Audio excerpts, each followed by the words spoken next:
She said she needed some space. Not a breakup, not an argument, just a little time to find myself. Her voice was steady, almost emotionless. Every word felt deliberate, like she'd practiced it in front of a mirror more than once before saying it. I stayed quiet. People say when a woman starts finding herself, she's usually already found someone else. But back then, I didn't want to believe that. I just looked at her, the same face that used to soften whenever she saw me, now calm, detached, unreadable. No contact, she added. Her tone was gentle but final. Those two words were an ending disguised as a request. There was no room left for questions or pleading. I nodded. No arguing, no begging. Just acceptance, or at least the version of it that keeps your pride intact. She packed quickly. A small bag, a few clothes, her camera. Before she left, she stood by the door for a second, scanning the apartment one last time, as if memorizing a space she'd already decided to leave behind. Then she smiled faintly, not with affection, but with closure. "I'll be okay," she said. "I know," I replied. The door closed behind her quietly. No slam, no echo. Just the sound of air shifting in an empty room. I stood still, listening to the silence, that strange kind of silence that hums right after a machine powers down. The first day, I did nothing. I sat on the couch, drank half a cup of cold coffee, checked the clock, checked my phone. Every vibration made my heart jump, then sink again when it was just a spam notification. By day 3, I started pretending to be fine. Gym, work, regular meals. I told myself maybe she truly needed peace. Maybe this was her way of healing, but faith is often just the polite version of denial. On day 10, during my lunch break, I opened Facebook. The first post that appeared was from her mum. A bright photo from Cancun, turquoise water, sunlight, a cocktail on the table. The caption read, "Mother-daughter trip. My girl deserves a break." I smiled for a moment, relieved, until I zoomed in the reflection of Lily's sunglasses. There was the silhouette of a man. Strong arm. A tattoo near the wrist. His hand rested on her waist. Intimate, easy, practiced. I stared at the photo for a long time. Not angry, not surprised, just cold. I took a screenshot. Then another, zoomed in closer each time. Not to expose her, not to hurt her, but to confirm the truth I'd already known and chosen to ignore. That night, I didn't call, didn't text. I ate dinner alone, turned off the lights early, and for the first time in months, I slept soundly. Not because I was at peace, but because, finally, every unanswered question had found its answer. I didn't try to reach out. No calls, no texts, no checking up. When someone says they need space to find themselves, what they really mean is they don't want you interrupting while they build their exit story. Her name was Lily, 25, freelance photographer. We'd been together for 2 years. She was the type who loved freedom with control, the kind of person who called it living spontaneously, but always made sure to have a backup plan for when things fell apart. I, on the other hand, work in software. I believe in data, structure, and clarity. For me, everything has a pattern, even emotions. When behavior shifts, it means the system's integrity is compromised. And Lily's pattern had started breaking months ago, about 6 months before the so-called break. She'd stopped meeting my eyes. Her replies became shorter, her tone flatter. Sometimes she'd vanish for hours, only to text, "I'm just tired." Tired of what? She never said. But somehow, that same tiredness gave her more time to shoot photos.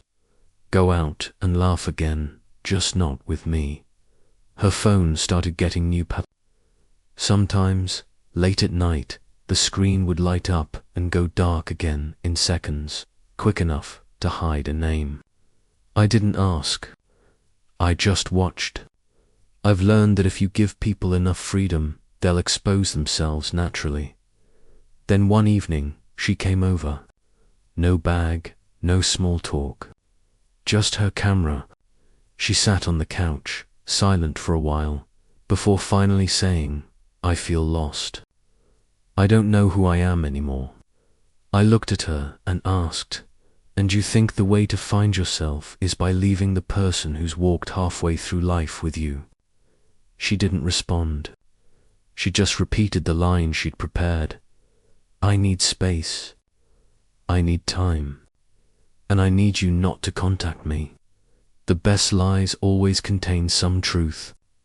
She really did need space, just the kind that already had someone else in it. I nodded. No argument. I knew if I showed emotion, she'd use it as validation for leaving. Say I was too controlling, too dependent. So I did the opposite. I gave her silence, calm, distance. Let the story unfold itself. For the next few days, I lived like I was running an experiment. I logged my emotions daily, like debugging my own heart. Day 3, no anger. Day 5, reduced emotion. Day 10, no hope. And right on day 10, the Cancun photo appeared like a veritable returning true. When I saw the man's reflection in her sunglasses, I didn't feel pain. I felt confirmation. This wasn't betrayal. It was validation that my instincts were precise. She once told me, "Your stability scares me. It's too much."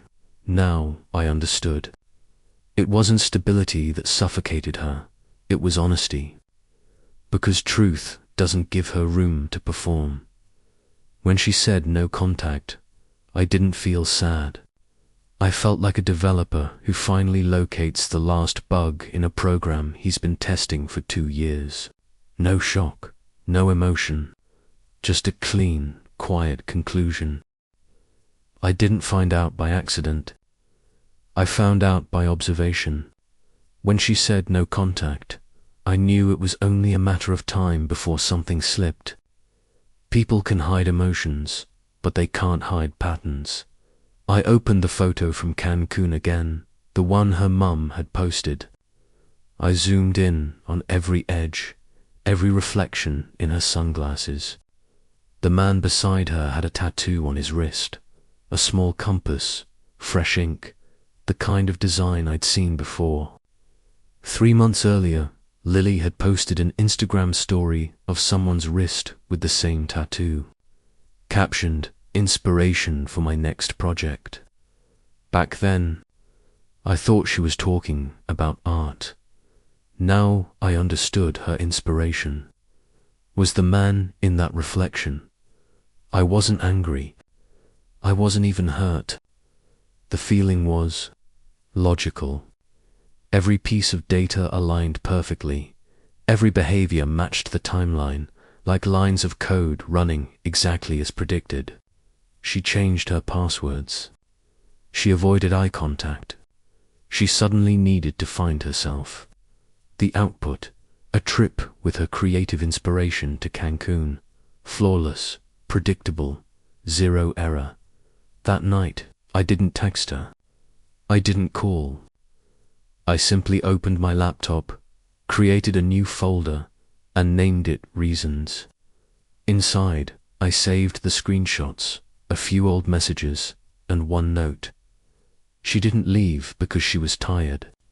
She left because she found somewhere else to rest. Then I reread our old messages. The ones that used to make me smile now read like lines from a dated script. I love how calm you are. I feel safe when I'm with you. Those words were true until someone else made her feel safer, or newer, or just less bored. For a moment, I thought about sending her a single text. I know, but I didn't. Not because I wanted to forgive her, but because the truth had already spoken louder than any confrontation could. When something becomes that clear, words just get in the way. I sat alone in my apartment, the light dim, poured myself a glass of whiskey. Not to forget, but to remember, to mark the exact sensation of full awareness. The moment when the heart goes quiet and the mind takes over completely. People say love is blind. Maybe it is. But when the lights finally come on, the first thing you see isn't the other person, it's yourself. Realizing how long you've mistaken deception for devotion, I turned off the light, leaned back in my chair, and listened to the soft hum of the air conditioner. Everything was stable, quiet, cold, perfectly synchronized with my mind at that moment. 2 days later, her mother posted another photo. Still Cancun. Still the sun, the same tanned skin, the same smile. But this time the caption read, "So proud of my daughter and her new beginnings." I read it 3 times, stopping at those 2 words, new beginnings. They sounded gentle, hopeful even, but I knew what they meant. A polite way of saying replacement. I stared at the screen without feeling anything specific. Everything was still, quiet. No voices in my head. No anger, no grief, just emptiness. The kind that doesn't hurt but sharpens your mind. I typed a short, clean message, like a line of code running flawlessly. Hope Cancun is helping you find yourself. Looks like you're not alone. 10 minutes later, my phone buzzed. One message. You weren't supposed to see that photo. Interesting. No denial, no panic. No, it's not what it looks like. Just an admission. Not out of guilt, but because lying further would be pointless. I looked at the text and smiled. Not bitterly, not triumphantly. Just the small smile of someone who's been right all along. I replied, I don't need to see. I just need to understand. 3 minutes later, she called. I let it ring for a while before answering. Her voice was shaky, already broken from crying. I'm sorry, she said. I don't know what I want anymore. My voice stayed level, detached. You want freedom, and now you have it. Silence. I could hear her breathing, short, uneven, scared. Then she whispered, it was just a friend, nothing happened. I cut her off calmly, the one with the compass tattoo, right. Another pause. Then softly, she said, you really notice everything. I gave a dry laugh. I'm a software guy, remember? I check data before trusting emotion. Silence again. Not the heavy kind, just quiet acceptance. The realization that words won't change the outcome. 2 people who once shared everything now reduced to breathing into a phone, both waiting for the other to hang up first.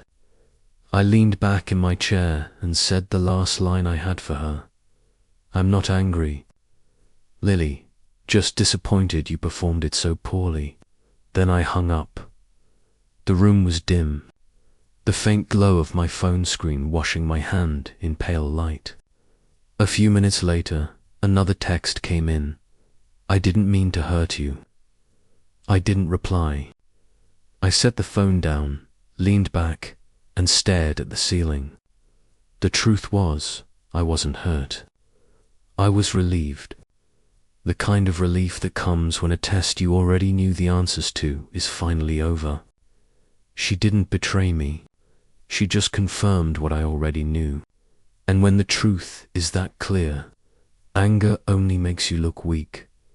I took a screenshot of her last message and saved it in the folder named Reasons. Not to hold on to it, but to mark the moment everything became perfectly transparent. Then I locked my phone, stood up, and stepped out onto the balcony. The wind was cool. The air carried a faint metallic scent from the sea miles away. The city glowed below me, indifferent and alive. Windows lit up. People ate, laughed, lived. Somewhere down there, life went on while one chapter of mine closed without an audience. I leaned on the railing, inhaled deeply, and listened to my heartbeat. Not fast, not slow, just steady. The kind of rhythm that follows after a storm. I said quietly, to no one in particular, sometimes the most elegant revenge is keeping the calm they'll never have. I didn't sleep that night. I sat in the dark, the blue light from my phone glowing faintly across my face. Everything was quiet, so quiet I could hear my heartbeat slowing down, steady and controlled.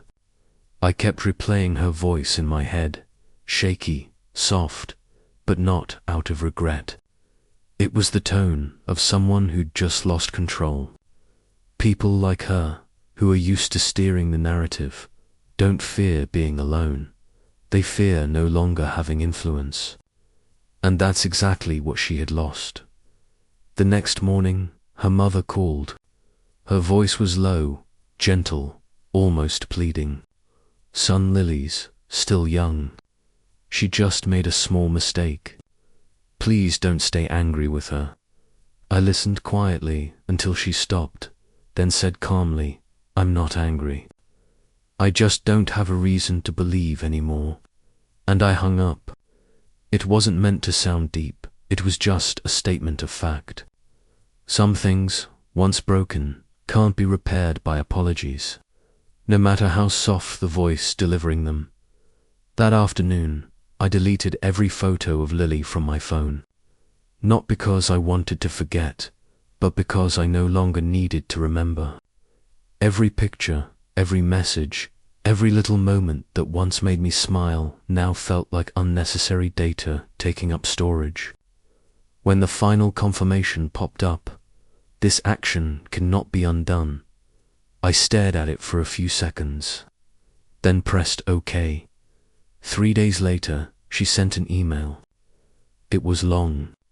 She wrote that she'd made a mistake, that the trip wasn't what I think, that whatever happened between her and that person was over. I read it slowly, line by line. The words were soft, carefully crafted, but the logic was weak. People only say it's over when something has begun. I didn't reply. The email felt like a corrupted log file, too many contradictions to be trusted. A week later, she texted from a new number. Are you doing okay? I read it and turned off the screen. I was okay. She just wasn't part of that definition anymore. Once you choose to leave, you lose the right to ask about the peace you broke. Peace isn't something you get to share. It only exists in silence. I started spending more time on myself. Went home early, worked out, ate properly. I read books, learned to cook, even picked up photography, something she used to do. And the strange thing was, whenever I lifted the camera, I no longer saw her. Light was just light again, not a metaphor, not a memory. I wasn't happy yet, but I was clear. One night, while cleaning my desk, I opened the folder named Reasons. I looked through the screenshots, the chat logs, the evidence, and deleted everything.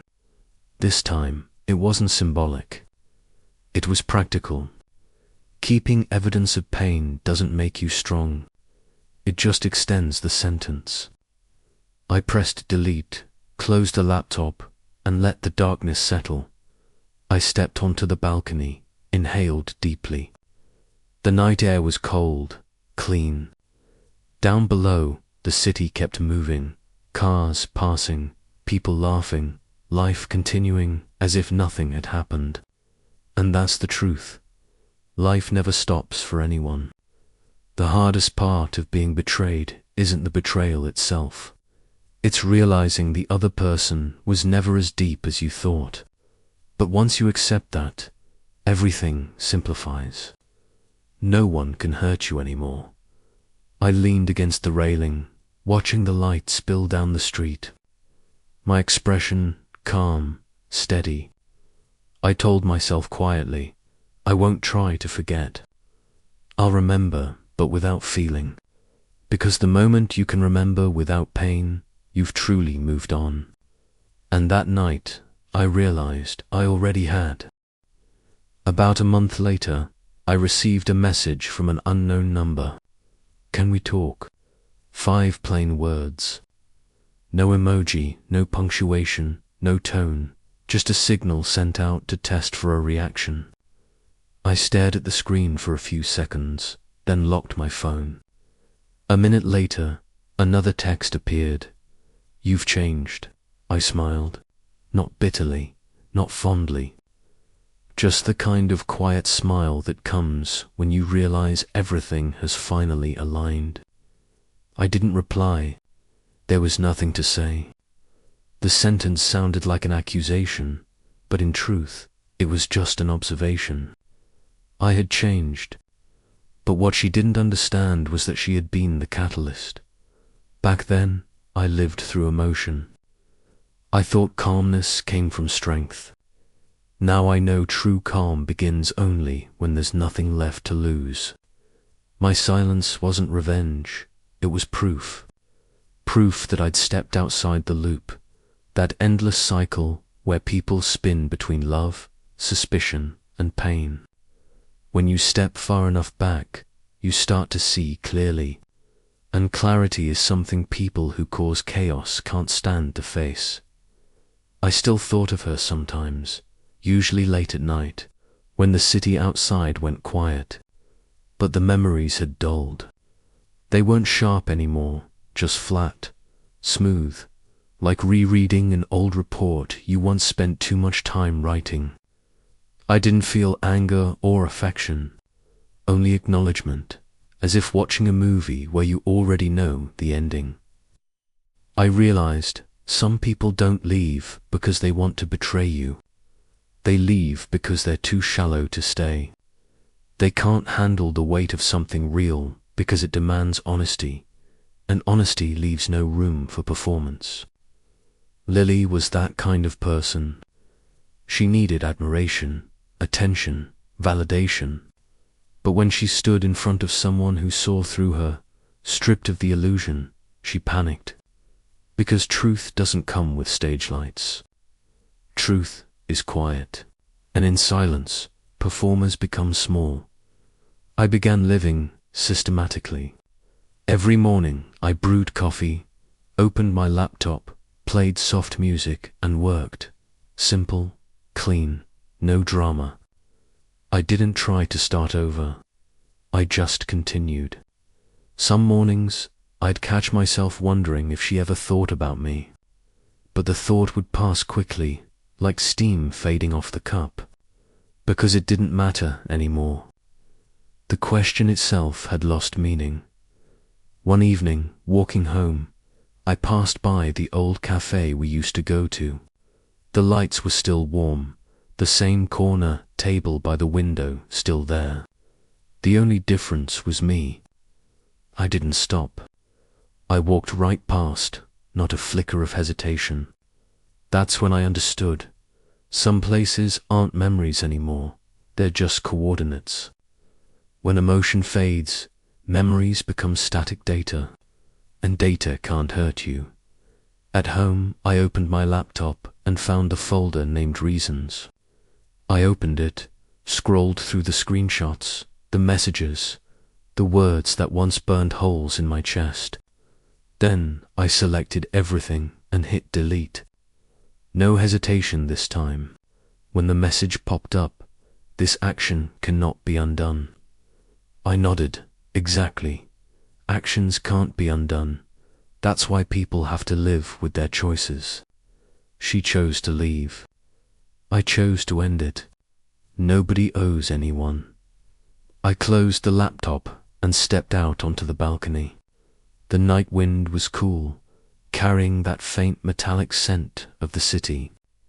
Below me, the traffic moved like code, precise, unfeeling, efficient. I thought, maybe one day she'll remember me. Not as an ex, but as silence, the one silence she could never fill. Because I didn't leave in anger. I left in order, and order disturbs people more than rage ever could. I took a deep breath, whispered to myself, not everyone who leaves is a loss. Some leave just to return your peace. I smiled, not a triumphant smile, but one of comprehension. Love isn't a contest between right and wrong. It's two straight lines that crossed once, then diverged when one changed direction. And like any equation, once the result is clear, all that's left is acceptance. That night, I closed the door, turned off the lights, and sat still in the dark. No music, no phone, no thoughts. Just silence, the only sound left when every emotion has been processed to completion. And in that silence, I realized something undeniable. I wasn't inside that story anymore. I'd stepped out into clarity, balance, and absolute freedom. When everything finally quieted down, I realized something. Sometimes, silence carries more weight than an apology ever could. Because apologies are meant to ease emotions, silence, on the other hand, is the final punctuation mark. It's the moment when emotions have been processed, pain has been categorized, and clarity has replaced chaos. I didn't need her to admit what she did. I didn't need her to say, "I'm sorry." The truth, once fully revealed, doesn't need witnesses. Some mornings, I still brew the same coffee, same beans, same cup, same method. But the taste is different. Not because the coffee changed, but because I did. I don't wait for a message anymore. I don't glance at my phone when it lights up. Everything has returned to order, and I've learned something simple but powerful. Forgetting isn't the goal. Remembering without pain, that's freedom. I once believed love was what made people better, but now I know love is just an experiment of emotion, and not everyone is strong enough to handle the results. Some people love only until love demands honesty, and when faced with the choice between being honest and being comfortable, they choose to leave. Not because they're cruel, but because they're weak. I no longer see Lily as the villain. She was just a person searching for her version of happiness, however misguided it might have been. The tragedy was that she thought happiness meant escape. But happiness isn't found in running away. It's found in standing still, facing yourself, and accepting what's real. I used to want her to understand that, but then I stopped caring. Understanding or not, it changes nothing. Months later, someone told me she broke up with the man from Cancun. I nodded. No anger, no pity, no satisfaction. Just logic. Relationships built on lies don't collapse because of karma. They collapse because they lack structure. Like corrupted systems, once the foundation is wrong, every bit of data that follows is an illusion. One night, I sat on my balcony, watching city lights dissolve into fog. I replayed everything, the late night calls, the quiet fights, that photo from Cancun. Now, all of it exists like archived files, not deleted, just irrelevant. Nothing hurts, nothing lingers. It's all filed neatly under things that no longer matter. And somewhere in that silence, I understood forgiveness. It's not about excusing someone, it's about removing their access to your mind. When you stop analyzing the reasons, stop replaying the memories, stop giving the pain meaning, they lose all power. They're left inside their story, while you quietly move on to a new chapter of your own. I've learned that not everyone is trustworthy, but everyone teaches you something. From Lily, I learned to observe behavior instead of believing words. I learned restraint, the power of not reacting. I learned the difference between love and attachment. And most importantly, I learned that not every loss is a tragedy. Sometimes, loss is just an update, the kind that reboots your life into something smoother, smarter, cleaner. When I tell this story, I don't tell it for sympathy or validation. I tell it because it's proof that sometimes the best revenge is evolution, while they're busy trying to recover their old selves. You've already upgraded to a version they'll never recognize, stable, sharp, and completely self-governed. If you're listening right now, maybe you've been betrayed too. Maybe you're wondering what to do with the pieces left behind. The answer is simpler than you think. Don't rush to fix them. Observe them. Let the pain arrange itself. Because when you stop running from your emotions, you begin to control them. And when you control them, peace follows. Not because life becomes quiet, but because you do. Looking back now, everything is calm. No Lily, no Cancun, no texts, no chaos. Just me, clear, structured, and completely awake. I take a sip of coffee, set the cup down, and whisper to myself, "Thank you for leaving. Because you didn't just go, you gave me back to myself." And in that moment, I understood this story was never about betrayal. It was about awareness, not about endings, but about restoration. She may have left my life, but this piece, it stayed. And this time, it belongs entirely to me.